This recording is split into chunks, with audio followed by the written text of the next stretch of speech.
Perkenalkan, nama saya Fajar Hari Wibisono. Saya berasal dari SLB Negeri Purwantoro.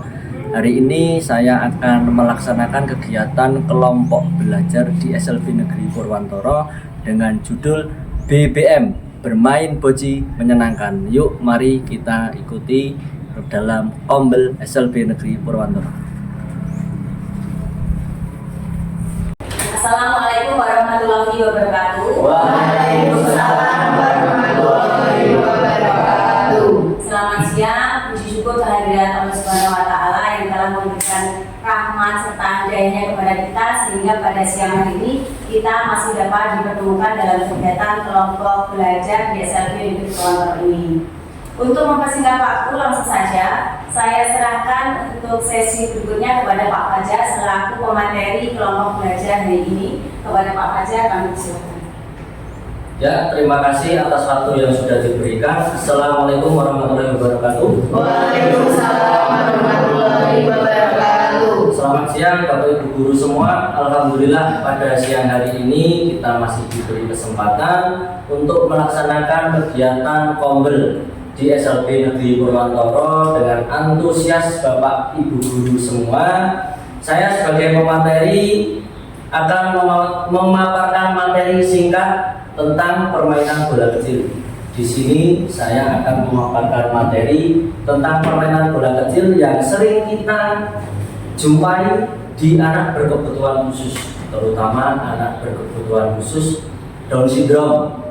Kira-kira itu permainan apa, Bapak Ibu ada yang tahu?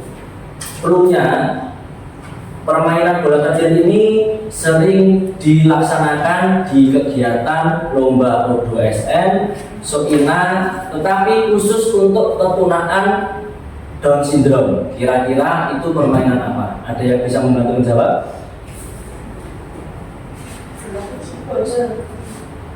Bocor. Ada lagi? Sama. Oke, baik. Ini adalah permainan bola kecil yang bernama bocor. Bocor itu adalah permainan khusus untuk anak berkebutuhan khusus yang berketunaan Down syndrome. Di sini bocor adalah permainan yang kompleks ya. Yang di dalam permainan bocor itu ada banyak sekali model pendidikan gerak yang ada di dalam permainan bocor. Jadi di sini saya memakai materi bocor untuk mengembangkan program rencana tindak lanjut saya sendiri. Oke, monggo untuk pemaparan materi. Ya, di sini latar belakang permainan bola boci dengan aturannya yang sederhana dan sifatnya yang kompetitif namun santai telah terbukti sangat bermanfaat. Karakteristik peserta didik berketunaan Down syndrome. Jadi memang permainan bola boci ini khususnya untuk anak berkebutuhan khusus Down syndrome. Yang kedua, di sini ada Spesial Olimpik Indonesia atau SOINA dan Olimpiade Olahraga Siswa Nasional O2SN seringkali memasukkan boci sebagai salah satu cabang olahraga yang dilombakan. Hal ini menunjukkan betapa pentingnya olahraga ini dalam mendorong inklusi dan memberikan kesempatan bagi semua peserta didik berkebutuhan khusus untuk berpartisipasi dalam kegiatan olahraga. Ya, yang ketiga, pengembangan keterampilan motorik. Bocor melibatkan gerakan yang pertama melempar, kemudian menggulung atau membidik pada suatu sasaran. Di sini kalau biasanya itu seperti permainan bowling.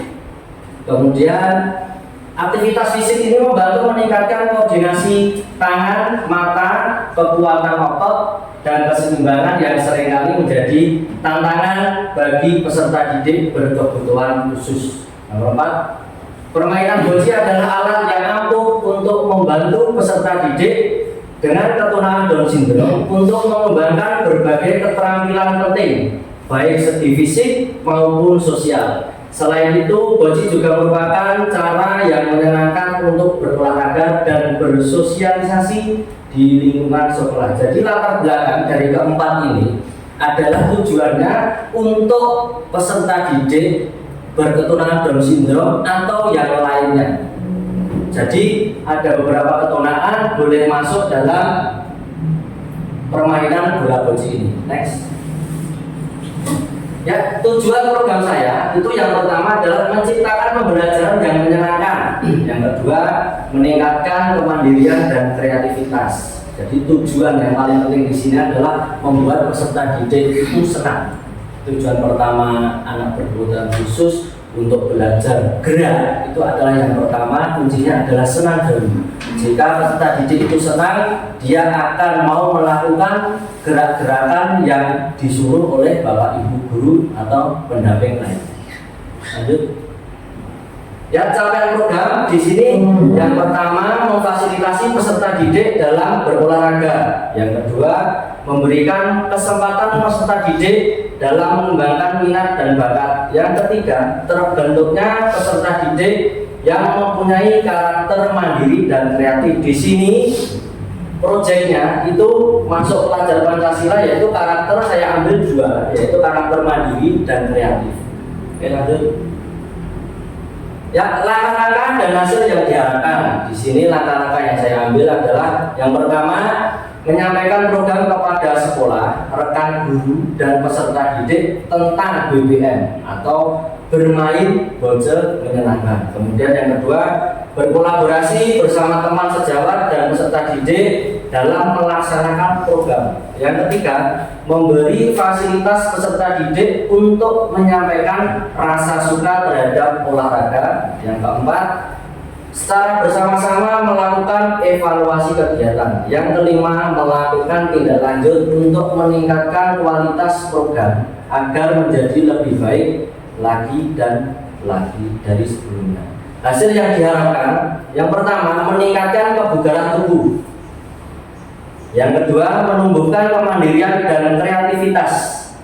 Yang ketiga, meningkatkan solidaritas terhadap sesama, menerima kekurangan dan kelebihan. Ini contoh yang nomor 3 ini adalah hubungannya dengan sosial. Jika nanti kita ada mempunyai atlet boci dari sekolah kita bertanding dengan sekolah lain, nanti jika ada yang menang, itu euforianya juga tidak terlalu berlebihan. Tetapi jika kalah, kita juga tidak sedih berlebihan. Oke, yang nomor 4, menciptakan suasana hati yang gembira. Lanjut. Struktur program dan mitra. Di sini ada struktur program dan mitra. Yang pertama, struktur program. Yang pertama, kegiatan dilaksanakan pada semua jenjang. Di sini saya semua jenjang bisa diikutkan dari SDLB, SMPLB, dan SMALB. Kegiatan ini juga dilakukan di semua ketunaan yang ada di sekolah. Jadi di semua ketunaan di ada sekolah boleh mengikuti kegiatan atau program yang sudah saya buat ini. Oke, yang kedua, kegiatan ini dilakukan secara kolaborasi, yaitu dengan bantuan bapak ibu guru atau rekan sejawat semua untuk memajukan program tersebut. 3, suatu saat juga dapat melibatkan orang tua, wali murid dikala waktu-waktu tertentu, misal pada kegiatan kelas meeting. Jadi di sini peran orang tua sangat penting ya, apalagi untuk anak-anak berkebutuhan khusus. Yang pertama, peran orang tua menurut saya itu adalah kedisiplinan mandiri atau belajar mandiri di rumah, agar nanti kalau sudah di sekolah kita juga enak untuk mengkondisikan anak tersebut. Kemudian yang keempat, sesama peserta didik diberi kesempatan untuk dapat menjadi juri walaupun tidak semua mampu. Ini fungsinya di struktur program karena ada SMP dan SMA dan semua ketunaan di sekolah. Nanti anak-anak yang B atau yang mampu kita akan ajari menjadi juri. Kemudian nanti bisa untuk membantu anak-anak Down syndrome saat latihan bola voli. Kemudian yang di mitra, yang pertama kepala sekolah sebagai yang membangun dan mendukung peran positif guru untuk mengembangkan program olahraga cabang boci. Yang kedua, guru, peserta didik dan wali murid yang dapat berkolaborasi dalam mewujudkan program olahraga cabang boci. Yang ketiga, peserta didik mampu mewujudkan program olahraga cabang boci sesuai dengan suara, pilihan, dan kepemilikan. Lanjut, di sini ada lanjut. Ya, ada kapasitas yang dimiliki. Yang pertama adalah kapasitas di sekolah kita, terutama kapasitas yang kita miliki itu adalah aset sekolah. Ya, di sini ada modal manusia. Modal manusia yaitu ada kepala sekolah, ada guru, ada peserta didik, dan wali murid. Yang kedua, modal sosial. Warga sekolah yang mempunyai hubungan yang harmonis dan solid. Yang ketiga, modal finansial, yaitu kita ambil dari dana bos reguler. Yang keempat, modal fisik, lapangan boci, bola boci, 1 set, meteran, peluit, dan bendera. Alhamdulillah di fasilitas sekolah kita lapangan boci sudah tersedia, kemudian bola bocinya itu sudah ada 1 set. Insya Allah program ini akan berjalan dengan baik. Oke, yang nomor 5, modal lingkungan, kondisi lingkungan yang mendukung seperti udara yang masih segar dan bersih. Yang keenam, modal agama dan budaya. Itu setiap sebelum dan setelah mulai kegiatan selalu berdoa. Oke, rencana evaluasi di sini ada yang pertama, survei kebermanfaatan tingkat keberhasilan program dalam meningkatkan kemandirian dan kreativitasan. Kemudian yang kedua, wawancara kepada peserta didik, guru, dan wali murid tentang tantangan dan tingkat keberhasilan. Yang ketiga, berkolaborasi bersama warga sekolah untuk melakukan evaluasi, refleksi, dan tindak lanjut. Yang keempat, melakukan praktek baik kepada komunitas belajar dan rekan guru. Ya, kemungkinan dan tantangan. Di sini ada konsistensi, ada manusia, ada finansial, dan kolaborasi. Yang pertama, konsistensi. Konsistensi pelaksanaan program yang sesuai jadwal dan berkelanjutan. Ini sangat penting sekali ya, konsistensi ini. Karena setiap kita membuat program itu, jika tidak konsisten, program itu tidak akan berjalan dengan baik. Yang kedua, manusia. Kepala sekolah, guru, peserta didik, dan wali murid dalam pelaksanaan program yang telah dibuat. Kemarin saya sudah berkomunikasi dengan Ibu Kepala Sekolah, Bu Titi Kustantiningsih. Dalam rancangan pembuatan program ini saya sosialisasikan kepada beliau, dan kemudian beliau itu mengapresiasi sangat bagus untuk melanjutkan program ini, dan kita akan berkolaborasi dengan rekan-rekan sejawat. Oke, untuk finansial, ketersediaan anggaran yang dapat digunakan untuk pengembangan program. Yang terakhir, kolaborasi. Tingkat kejenuhan dalam pelaksanaan kolaborasi dalam melaksanakannya. Oke, sekian paparan presentasi dari saya. Terima kasih. Bila ada kata yang salah atau kurang berkenan, mohon maaf. Saya kembalikan. Mohon Bapak Ibu, mungkin ada yang mau memberikan pertanyaan, masukan, saran, silakan. Ada yang mau bertanya? Oke, silakan. Perkenalkan, nama saya Diki Diriko. Sebelumnya saya ingin mengapresiasikan program Bapak yang disampaikan. Namun di kelas saya peserta didiknya itu ada yang autis dan ada peserta didik yang aktif. Apakah waktu latihan nanti anak-anak yang aktif dan yang autis itu tetap menggunakan bola boja yang terbuat dari kayu, Pak? Oke, langsung saya jawab. Langsung saya jawab aja. Terima kasih ya Pak Liko. Ini adalah pertanyaan yang bagus karena di kelasnya Pak Liko itu adalah anak-anak berkebutuhan khusus autis gitu. Jadi ada 1-2 orang itu ada anak-anak yang aktif. Jadi untuk bola boci sebetulnya adalah menggunakan bola kayu seperti ini, Bapak.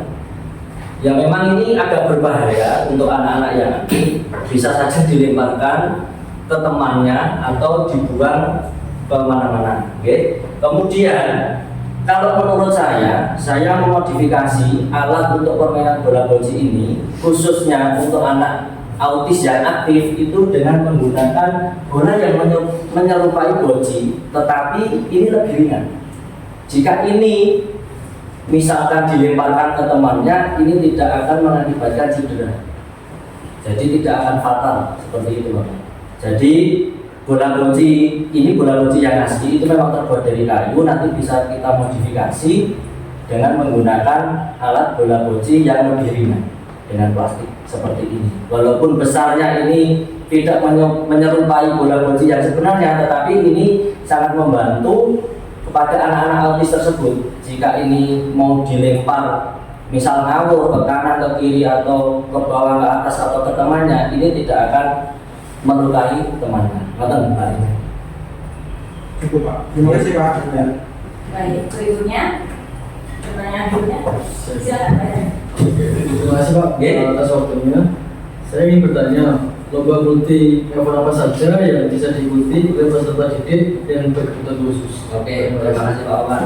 Ini saya jawab langsung ya. Di sini ada 2 lomba multi event yang yang ada di sekolah kita. Itu yang pertama adalah Soina. Tadi di latar belakang sudah saya jelaskan, Soina itu adalah lomba. Walaupun lombanya itu tingkatnya itu tidak meraih prestasi, itu hanya untuk rekreasi, itu untuk senang-senang, itu khusus untuk anak tunagrahita.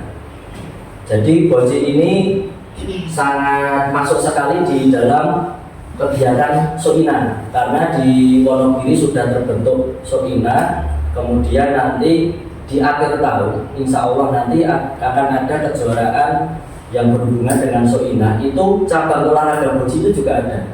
Kenapa saya membuat program ini? Karena memang saya akan mencari atlet bibit-bibit atlet dari SLB Negeri Purwantoro dari ketunakan Down syndrome untuk mengikuti kejuaraan-kejuaraan itu. Itu yang pertama. Untuk yang kedua itu adalah O2SN, ya, lomba olimpiade yang diadakan oleh kementerian. Itu juga multi event. Jadi di tingkatnya itu ada tingkat cabang dinas, ada tingkat provinsi, ada tingkat nasional. Dan ternyata Boji itu setiap tahunnya itu ada juknisnya. Olahraga lomba Boji itu biasanya diikuti anak berketurunan Down syndrome itu dari SDLB. Jadi 2 olahraga multi event ini itu akan menjadi tolak ukur kita program ini akan berjalan lancar atau tidak. Karena ini program ini saya buat untuk pembibitan atlet-atlet dari sekolah kita ini untuk mewakili sekolahan mengikuti ajang lomba. Itu Pak. Ya, terima kasih. Baik Pak, terima kasih. Sudah cukup? Sudah. Baik, berikutnya. Ya, Bu Faiza. Sebelumnya terima kasih atas waktunya Pak. Mohon izin memberikan masukan. Saya selaku koordinator perlombaan Boji setiap tahunnya. Apakah tidak sebaiknya permainan Boji ini difokuskan ke peserta didik Down syndrome saja Pak? Mengingat setiap kali event perlombaan tadi ya, 2 tadi Soina dan juga berjenjang O2SN itu kan juknisnya hanya khusus untuk peserta Down syndrome saja. Oke, terima kasih. Ya, ini pertanyaan sangat baik sekali karena tadi dari awal saya menyebutkan Ibu menyebutkan di pemaparan saya tadi seluruh ya peserta SLB Negeri Purwantoro dari keturunan A, B, C, dan D itu mengikuti latihan atau program tersebut. Ya, ini yang pertama untuk anak-anak A, B, dan C, A, B, dan D itu fungsinya saya masukkan di sini adalah jika nanti anak-anak yang mampu kita ajarkan menjadi juri, itu nanti kita bisa membantu. Ya, jadi kita berkolaborasi untuk membantu anak-anak tersebut mengajarkan bagaimana cara penilaian, kriteria penilaian menjadi juri yang baik dan nanti bisa berkolaborasi bersama teman-teman yang lainnya untuk menjadi juri. Jadi misalkan contoh anak Down syndrome main A sama B, misalnya dari murid A sama murid B, nanti jurinya bisa murid sendiri. Jadi peserta didik sendiri. Jadi kita nanti hanya mendampingi. Itu nanti kita bisa masuk ke dalam SEM. SEM itu adalah Sport Education Model. Sport Education Model itu adalah perkembangan di dunia olahraga untuk pembelajaran. Itu semua aktivitas keolahragaan di situ dari awal pertandingan, dari sampai penyerahan medali itu semua yang melakukan murid. Jadi guru hanya sebagai koordinator. Jadi nanti kita bisa membuat seperti itu di program kita nanti. Jadi fungsinya anak-anak berketurunan lainnya C itu yang mampu kita bisa latih untuk menjadi juri. Berarti yang permainannya tetap Down syndrome, Tetap tapi yang Down lain syndrome, itu hanya ya. sebagai juri. Terima kasih Pak penjelasannya. Sudah Pak Is. Sudah baik. Saya ingin bertanya Pak Fajar. Sebelumnya program Pak Fajar yang sudah dibuat itu tadi sudah sangat bagus karena kan sudah mencakup di semua karakteristik peserta didik. Yang saya tanyakan penerapannya ke depannya untuk peserta didik itu bagaimana? Masalahnya kalau program kita berhasil atau tidak itu evaluasinya bisa kita lihat setelah peserta didik itu menerapkan apa yang sudah Pak Fajar sampaikan seperti itu. Oke, ya. Saya akan menjawab ya. Untuk program saya ini nanti, yang pertama itu adalah memang semua anak berkebutuhan khusus di SMP Negeri Purwakarta. Saya tidak membeda-bedakan anak berkebutuhan khusus A, B, C atau D, tapi semua ikut dalam program saya. Itu yang pertama. Yang kedua, program ini semoga bisa berjalan sesuai dengan jadwal yang sudah saya rencanakan, yaitu di hari Jumat.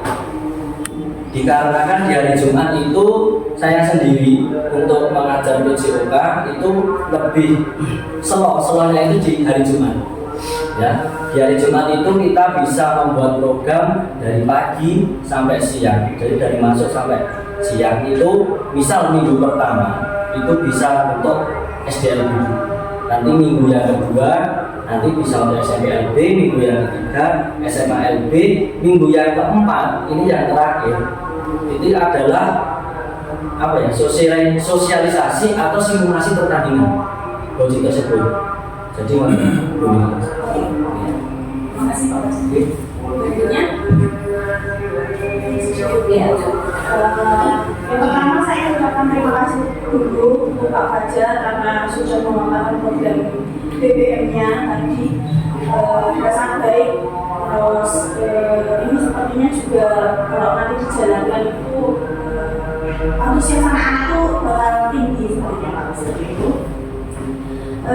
Kemudian mungkin untuk program ini nanti kalau dari saya belum saya akan mendukung dengan sepenuhnya Pak untuk pelaksanaan program ini supaya berjalan dengan baik seperti itu.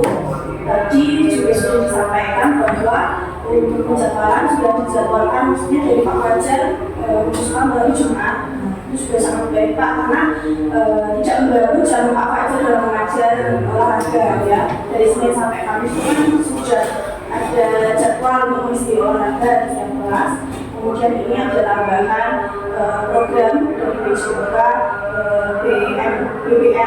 Nah itu nanti di hari Jumat jadi tidak mengganggu pembelajaran olahraga sepertinya seperti itu. Sudah sangat baik Pak, saya sangat mendukung.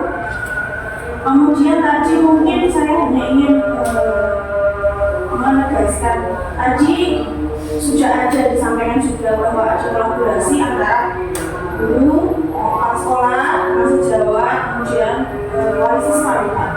Nanti mungkin untuk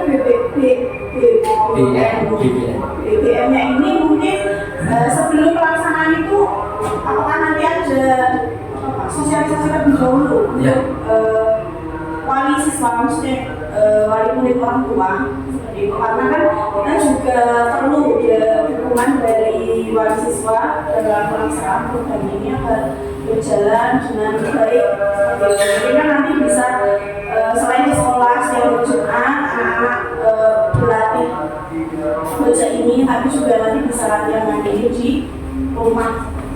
Ini hanya itu Pak, sangat bagus, saya mendukung sekali ini luar biasa programnya, semoga nanti berjalan dengan baik. Saya akan menanggapi masukan iya. Bu Rasmi sebagai bakal kurikulum ya. Di sini memang bakal kurikulum memang sangat penting sekali di sekolah ini untuk pembuatan jadwal dan pembuatan program. Kita harus saling berkolaborasi. Terus itu yang pertama itu saya akan menanyakan Bu Rasmi, karena kita ini membuat programnya kan mau mendekati semester 1 habis. Jadi alangkah baiknya program ini dilaksanakan di semester 2. Jadi nanti saya bisa minta tolong kepada Bapak Ibu Wali kelas saat pembagian rapor itu sudah ada sosialisasi, sekalian sosialisasi untuk ini program BBM yang saya buat ini. Jadi nanti mungkin Januari di minggu pertama di hari Jumat itu kita sudah memulai melaksanakan program tersebut.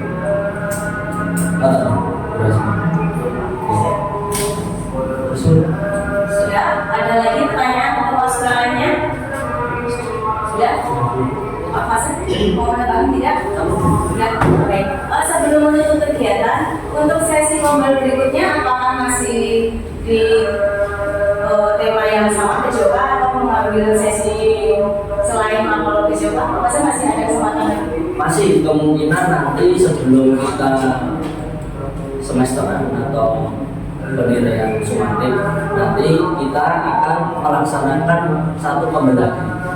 Jadi pembelahan ini nanti menurut saya itu adalah penentuan ini program ini akan berjalan atau tidak. Karena ini di sini nanti kita akan membahas penjadwalan rutin, terus kemudian sosialisasi kepada wali murid. Itu menurut saya satu kali lagi. Oke, ya baik, berarti untuk memperkuat pemahaman kita tentang materi hari ini, kita untuk sesi kedepannya masih ada pertemuan lagi di ruangan yang sama dengan materi PJOK seperti itu ya. Baik, saya rasa kegiatan pada hari ini sudah cukup baik. Terima kasih apresiasinya setinggi-tingginya untuk Bapak Ibu semua. Mari kita tepuk tangan untuk pelancaran kegiatan. Terima kasih waktu yang sudah diberikan untuk kegiatan pada hari ini. Kegiatan saya tutup. Akhir kata, wassalamualaikum warahmatullahi wabarakatuh. Waalaikumsalam warahmatullahi wabarakatuh. Kamarudin, Luar biasa. yes.